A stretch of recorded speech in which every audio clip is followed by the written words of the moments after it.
धार्मिक ग्रंथों के अनुसार एक बार परशुराम अपने आराध्य भगवान भोलेनाथ से मिलने के लिए कैलाश पर्वत आए। भगवान शिव उस समय अपने आराधना में लीन थे और ध्यान कर रहे थे। बाहर गणेश जी खड़े थे और मुख द्वार पर पहरे लगा रहे थे। वो इधर उधर चक्कर लगाते हुए घूम रहे थे। तभी परशुराम जी वहाँ आते हैं। अलाख निरंजन, अलाख निरंजन। परशुराम के मार्ग में बालक गणेश थे। वो मुख द्वार पर पहरेदारी कर रहे थे। प्रणाम आचार्य। चिरंजीवी भव। मैं भोलेनाथ के दर्शन के लिए आया हूँ। कहाँ है भोलेनाथ? क्षमा करें ऋषिवर, वो योग साधना में लीन है। आप अभी उनके दर्शन नहीं कर सकते। मैं इतनी दूर से किसी कारणवश आया हूँ। उनके दर्शन करना अति आवश्यक है। उनकी साधना भंग हो तो वो बहुत क्रोधित हो जाते हैं। आप फिर कभी आइए। आप मेरा अपमान कर रहे हो बालक। मैं भोलेनाथ के दर्शन अवश्य करूँगा। ये असंभव है मुनिवर, आप उनके दर्शन नहीं कर सकते। हे नादान बालक, तू परशुराम के क्रोध से परिचित नहीं है क्या? मैं धमकियों से नहीं डरता मुनिवर। अच्छा यही होगा कि आप यहाँ से प्रस्थान करें। घोर अपमान। आज तक किसी देवताओं में भी साहस नहीं हुआ कि वो परशुराम का अपमान कर सके, मेरा मार्ग रोके। जब परशुराम अंदर की ओर जाने लगे तो बालक गणेश ने उन्हें अंदर जाने से रोकते हुए कहा, आप कृपया रुक जाइए। आप अभी अंदर नहीं जा सकते। अंदर मेरे पिता ध्यान में है और उन्होंने किसी को भी अंदर आने से रोका है। तब परशुराम ने बालक गणेश की बात नहीं सुनी और अंदर जाने का प्रयास करने लगे। वो कभी दाएं जाते तो कभी बाएं जाते। कुछ देर तक उन्होंने अंदर जाने का बहुत प्रयास किया, किंतु वो अंदर नहीं जा सके। बालक गणेश के बार बार मना करने के बाद भी वे नहीं माने। परशुराम जी को बहुत क्रोध आ गया था। उन्होंने अब बालक गणेश के साथ द्वंद्व करना शुरू कर दिया।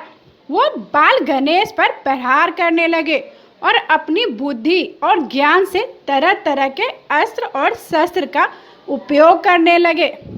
बालक गणेश परशुराम जी के हर प्रहार का प्रत्युत्तर बहुत ही सावधानी और निपुणता के साथ दे रहे थे।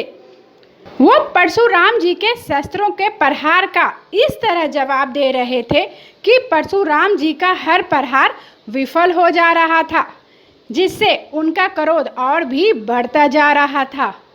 उनका हर अस्त्र और शस्त्र विफल जा रहा था। बड़ा साहसी है रे तू बालक, अब मेरे प्रहार को सहन कर। तब परशुराम जी ने अपना शस्त्र परशु चलाने का निर्णय लिया। ये कोई छोटा मोटा शस्त्र नहीं था। यह शस्त्र भगवान शिव ने परशुराम को वरदान स्वरूप दिया था। बालक गणेश ने अपने पिता के शस्त्र को पहचान लिया और उसका आदर करते हुए बालक गणेश उसका उत्तर देने से पीछे हट गए। परशु के प्रहार से बालक गणेश का एक दांत टूट गया। बालक गणेश को बहुत पीड़ा हो रही थी। वो जोर जोर से चिल्ला रहे थे। उनका करुण रुदन सुनकर माता पार्वती वहां आई। उनको परशुराम पर बहुत क्रोध आया। वे अचानक से माँ पार्वती से माँ दुर्गा में परिणीत हो गई। माता का रौद्र रूप देखकर परशुराम को एहसास हुआ कि उनसे बहुत बड़ी गलती हो गई है। अतः उन्होंने माता से क्षमा याचना की। माँ मुझे माफ़ कर दे, माँ मुझे क्षमा कर दे, मुझे क्षमा कर दे माँ। मुझसे अनजाने में बहुत बड़ी गलती हो गई है।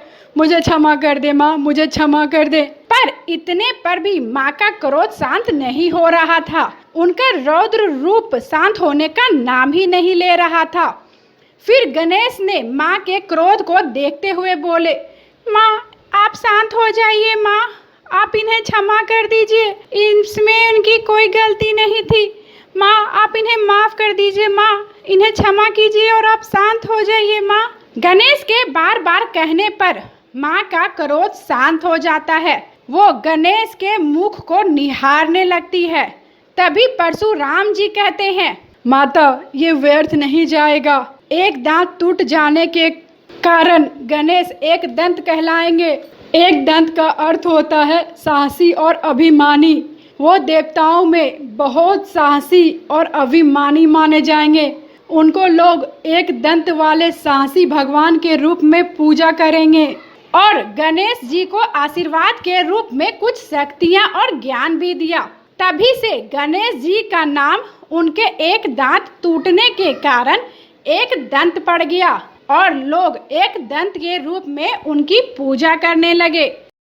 गणेश उत्सव की तैयारियां बहुत ही धूमधाम से चल रही थी। हर साल की तरह बप्पा का जन्मदिवस धूमधाम से मनाया जा रहा था। ढोल नगाड़े और भजन कीर्तन के बीच गणेश उत्सव की तैयारियां हो रही थी। गणेश कैलाश पर्वत से ये सारा नजारा देख रहे थे। वो माँ पार्वती और भगवान शिव से बोले, माताश्री पिताश्री, पृथ्वी लोक पर मेरे जन्म दिवस की तैयारियां कितनी जोरों शोरों से चल रही है। धरतीवासी मेरे जन्म दिवस को कितने धूमधाम से मनाते हैं। मेरा मन कर रहा है कि मैं इस बार आप लोगों के साथ पृथ्वी पर जाऊं। बहुत अच्छा विचार है। भगवान गणेश धरती लोक पर जाने के लिए बहुत ही सुंदर हीरे जवाहरात विभूषण पहन लेते हैं। भगवान शिव, माँ पार्वती, बेटे कार्तिक तीनों गणेश के साथ उनके जन्मदिन पर पृथ्वी लोक पर पहुंचते हैं।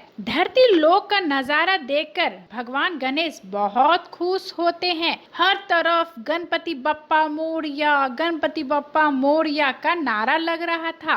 तभी एक व्यक्ति की नजर शिव परिवार पर पड़ी। देवा रे देवा, वो देखो शिव परिवार की झांकी। ये बालक तो बिल्कुल भगवान गणेश की तरह लग रहा है। लगता है इस बालक को मोदक का प्रसाद खाना है। रुको बेटा, मैं इस बालक को प्रसाद देकर आती हूँ। देखा पिताश्री, माताश्री, मेरे जन्म दिवस पर मेरे स्वागत की कितनी तैयारियां होती है। अब हम सब पेट भर कर मोदक खाएंगे। ये लो बेटा मोदक खाओ। ये भगवान शंकर आपके लिए और ये माँ पार्वती और ये भगवान कार्तिक, आप सब सचमुच में भगवान शिव का परिवार लग रहे हैं। मोदक बहुत ही स्वादिष्ट है माते। इतना कहते ही भगवान शिव का परिवार वहाँ से चले जाते हैं। महिला चौंक गई और उसके आंखों में आंसू आ गए। कुछ देर पहले वो जिन्हें भगवान शिव की झांकी समझ रहे थे वो दुखी हो गए। हम लोगों ने भगवान शिव के परिवार को पहचाना नहीं। हमसे बड़ी भूल हो गई। भगवान कब किस रूप में आ जाते हैं पता ही नहीं चलता। भगवान आए और चले गए, हमने उन्हें पहचाना ही नहीं। चलो अंदर पंडाल में चलकर भगवान गणेश की पूजा अर्चना करते हैं और उनसे क्षमा याचना मांगते हैं। भगवान गणेश अपने माता पिता और भाई के साथ अपने जन्मदिन की तैयारियां देखते हुए जा रहे थे। तभी उनकी नजर टूटी फूटी झोपड़ी पर पड़ती है जिनमें बहुत अंधेरा और सन्नाटा था। माताश्री पिताश्री, इस झोपड़ी में इतना अंधेरा क्यों है? यहाँ कोई नहीं रहता क्या? ये तो झोपड़ी के अंदर जाने पर ही पता चलेगा। सभी झोपड़ी के अंदर पहुंचते हैं। झोपड़ी में एक बीमार बूढ़ी माँ, पति पत्नी और 2 बच्चे थे जो भूख से बिलख रहे थे। वहीं कोने में एक छोटी सी भगवान गणेश की मूर्ति रखी थी। सामने एक दीपक जल रहा था और पत्नी भगवान गणेश से प्रार्थना कर रही थी। कमला, भगवान गणेश की पूजा करने से क्या होगा? वो हमारी सुनते ही कहाँ हैं? कितने दिनों से तो कोई काम भी नहीं मिला। माँ की दवाई भी लानी है। घर में खाने को कुछ भी नहीं है। मैं सचमुच बहुत लाचार हो गया हूँ। कोई काम देने को राजी ही नहीं होता। मुझे तो लगता है हम इस गरीबी में ही दिन काटकर इस दुनिया से चले जाएंगे। ऐसा ना कहो जी। गणेश चतुर्थी के पावन अवसर पर गणेश की पूजा अर्चना से हमारे सारे दुख मिट जाएंगे। जी, मैं आपके जन्म दिवस पर सिर्फ खिचड़ी ही भोग लगा रही हूँ। घर में खाने को कुछ भी नहीं है, बस ये थोड़े से चावल और दाल हैं। ये भोग को स्वीकार कर लो प्रभु। पीछे खड़े गणेश ये सब देख रहे थे। वो शिव जी और पार्वती जी से बोले, माता श्री, पिता श्री, आज इन सब के साथ अपना जन्मदिन मनाऊंगा। बहुत अच्छा विचार है पुत्र गणेश। घर में कोई है? गणेश आए हैं, हमारा स्वागत नहीं करोगे? ये तो शिव परिवार की झांकी दिखाई देती है। गणेश चतुर्थी का उत्सव है, इन्हें अंदर बुला लेती हूँ। आप सभी अंदर आ जाइए। मुझे तो अपना जन्मदिन मनाना है, केक काटना है, पूरी पकवान, मोदक, मिठाइयाँ खाना है। इसलिए तो मैं सह परिवार आप सबके साथ अपना जन्मदिन मनाने आया हूँ। पर मेरे पास तो खिचड़ी के सिवा कुछ भी नहीं है खाने को। आप मेरे घर भगवान के रूप में आए हैं, आपकी इच्छा कैसे पूरी करूंगी? हे भगवान गणेश, मेरी मदद कीजिए। आपने गणेश को याद किया है, मुझे कुछ करना ही होगा। इस खिचड़ी को 5 भागों में बांट दो। को कुछ भी समझ में नहीं आ रहा था। वो तो शिव परिवार को एक झांकी की तरह समझ रही थी।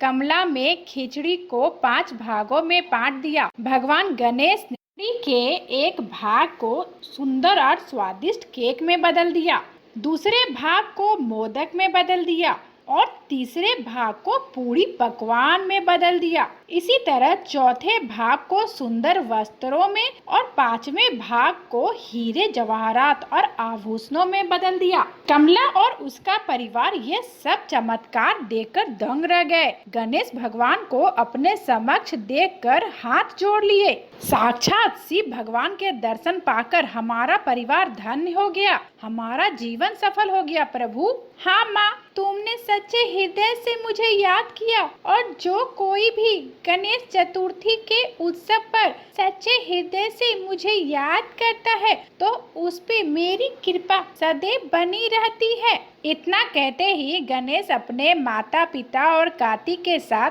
अंतर ध्यान हो जाते हैं। कमला के घर में गणेश के चरण स्पर्श पड़ते ही उनके घर में सुख समृद्धि का वास हो गया। उसकी सास की बीमारी दूर हो गई। उनके रहने के लिए बड़ा घर भी बनवा दिया। अब भगवान गणेश की कृपा से उनके घर में सब कुछ था। कहते हैं सच्चे हृदय से भगवान को याद करो तो वो दर्शन देने जरूर आते हैं। बस जरूरत होती है मन में विश्वास का दीपक जलाने की।